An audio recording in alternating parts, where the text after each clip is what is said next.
I've had my say about the dangers posed by these marchers, but do these protesters even know what they're actually protesting about? Albie has some thoughts on this. Albie, take it away.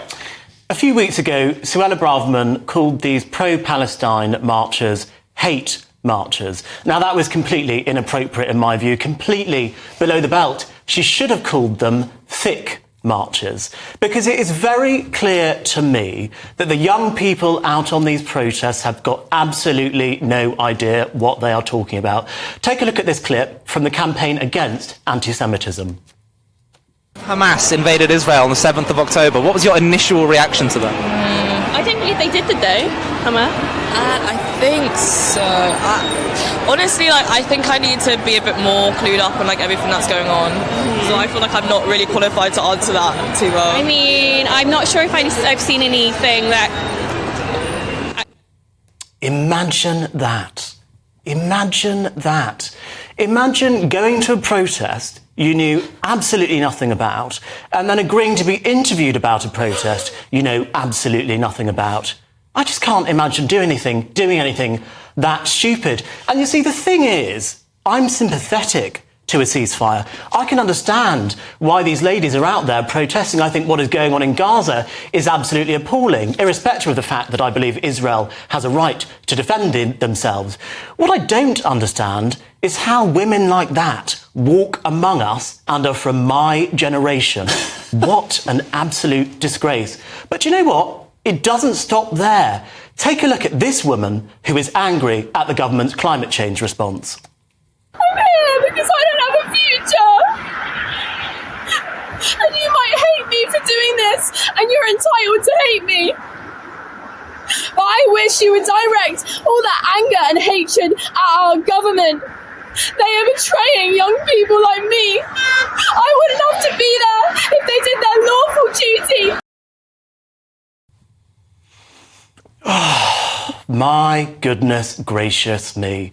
So this woman is angry at the UK government's green climate policy, despite the fact, according to international climate bodies, the United Kingdom is the second greenest country in the world. Yes, you heard it, the second greenest country in the world. Imagine being so upset about being part of a country and voting in a government whose climate policy was the second greenest in the world. An absolute disgrace. So my question this evening to everyone at home, everyone on the panel is, how did we get here?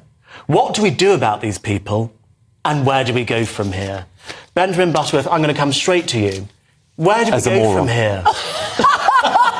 I mean, look, you know, since YouTube came about, you get lots of things where people find an idiot at a protest and try and make a whole group look silly. Ben Leo does it on this channel frequently. You know, I don't think that you should... I mean, look, I don't share their views, by the way, but I don't think necessarily that means that we're a stupid generation.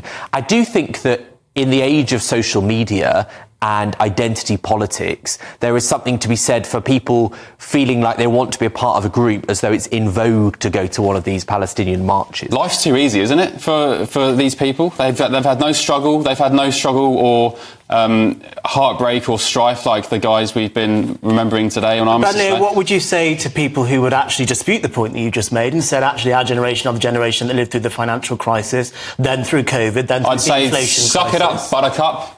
Everything's easy. You got it easy. You've got the internet. You've got unlimited resources. You've got more knowledge than any other generation of previous past. The information generation, Diane, but we're still as thick as chips. Well, do you know what? What alarmed me about those women was I think it was a touch of social contagion, a touch of, oh yes, everybody's doing this, so we'll go do it. And it is worrying that there are people who will wave a placard around and not realise that by adding to the numbers, they're making something look more impressive than it is. And as we all know, politicians are very skittish, and when they see a lot of people protesting, they start to change their ideas, which is problematic, because you want people to stand for something. Gosh, the major problem again, sadly, you only seem to have women in those clips, and that is a big problem. There were stupid men in Ben Leo's clips. Which is great, which is good balance. But what concerns me is when I do see women sort of protesting in favour of Hamas, and I think, do you not understand what strict Islamic rule Well, it's like the Queers for Palestine means. mob. Yes. Parading down the street with Queers Love Palestine. Blah, blah. Guys, go to Palestine, they'll probably throw you off the building. Yeah, it's completely at odds with the thing that they're protesting for, and there seems to be absolutely no sympathy whatsoever for the people kidnapped. Darren in on this, because you were quite involved in the Brexit movement. There were obviously getting big gatherings of people together was quite important at getting that vote off the ground. Did you ever utilise stupid people in order to get Brexit through? Absolutely not. I would take great offence and exception to that word being used in that context. I think ultimately this is a form of luxury goods signalling, where no longer is it, Gucci or Louis Vuitton that people wear. It's been an absolute moron and supporting a terrorist organisation just to look good on Instagram. I think that is ultimately where we're at, and what social media has actually done to people. I think social media has had many benefits, but ultimately we are in the scenario in which people think it's actually good and sensible as a woman or as a queer person to come out, and I hate that use of that word, by the way. I use that because it's their language, not mine. I used to get called that. It's very odd that that's suddenly become a badge of honour. But I think that explains all of this. It's a form of virtue signalling. And I think ultimately Ben Leo is correct in saying that this is because there are no real struggles today, right? People have had it so good for so long, but I'm afraid that's all going to change. What about an entrance exam? If you want to go on a protest, you've got to fill in an entrance form, and you get a little sticky label to prove that you know what you're protesting about. Well, we've done exams on this show, and I didn't do very well, so that would mean I didn't get on the protest.